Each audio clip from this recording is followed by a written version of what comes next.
جب انہیں ملکی صدارت کے لیے نامزد کیا گیا تو احراری صدر کا شور مچ گیا۔ یہ کچھ جھوٹ بھی نہیں تھا۔ اس کی ایک اہم وجہ ان کے زمانے طالب علمی کا ایک واقعہ تھا۔ ایک مرزائی سے ختم نبوت کے مسئلے پر بحث کرتے ہوئے ان کا جھگڑا ہو گیا۔ اس بدبخت نے خنجر سے ان کے شانے پر وار کر دیا۔ اللہ نے انہیں بچا لیا۔ جناب رفیق تارڑ اپنے شانے کے اس زخم کے نشان کو توشہ آخرت سمجھتے ہیں۔ یہی تمغہ ختم نبوت ہے۔ پھر حضرت عطا اللہ شاہ بخاری نے اس تمغہ ختم نبوت کی تصدیق بھی کر دی۔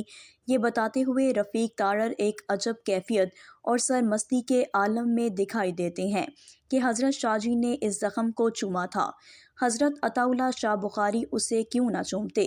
کچھ زخموں سے گلاب موتیوں کی خوشبو آتی رہتی ہے۔ اپنی زندگی میں جناب رفیق تارڑ نے عاشق رسول صلی اللہ علیہ وسلم ہونے کے کئی ثبوت باہم پہنچائے۔ مرزائی سر ظفر اللہ تاریخ پاکستان کے ایک عجب کردار ہیں۔ وہ حضرت قائد اعظم کے جنازے میں شریک نہیں ہوئے تھے۔ نماز جنازہ پڑھنے والوں سے وہی ذرا بڑے ہو کر کھڑے رہے۔ دیدہ دلیری کا یہ عالم کہ کہنے لگا کہ آپ مجھے ایک مسلم ریاست کا غیر مسلم وزیر خارجہ سمجھنے یا پھر کسی غیر مسلم ریاست کا مسلم وزیر خارجہ۔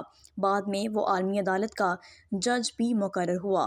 اس کے انتقال پر لاہور ہائی کورٹ کے چیف جسٹس کی زیر صدارت جج صاحبان کی ایڈمنسٹریشن کمیٹی کے اجلاس میں انجہانی کے لیے فل کورٹ ریفرنس کا معاملہ زیر غور آیا۔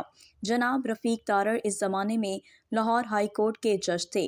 اس موقع پر انہوں نے باقی ججوں کو یہ یاد دلایا کہ اس نے حضرت قائد اعظم کا جنازہ نہیں پڑھا تھا، اس لیے ایک اسلامی ملک میں اس کا فل کورٹ ریفرنس بے حمایتی ہوگا۔ جب دوسری جانب سے فل کورٹ ریفرنس کے لیے اصرار بڑھا تو اس مہذب انسان کے سراپا سے ایک اکڑ جاٹ برآمد ہو گیا۔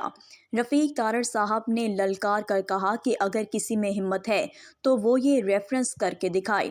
پھر کیا ہونا تھا؟ سبھی اس غیرت ایمانی کے بھپرے ہوئے طوفان کے آگے پسپا ہو گئے اور ریفرنس نہ ہو سکا۔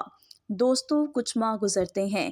کالم نگار GOR1 لاہور ان سے ان کی اہلیہ کی تعزیت کے لیے پہنچا ہوا تھا۔ وہیں ختم نبوت کا ذکر چھڑ گیا۔ پھر سید عطا اللہ شاہ بخاری اور ایک بدبخت مرزائی کے ہاتھوں انہیں آنے والے زخم کا ذکر آنا لازمی تھا۔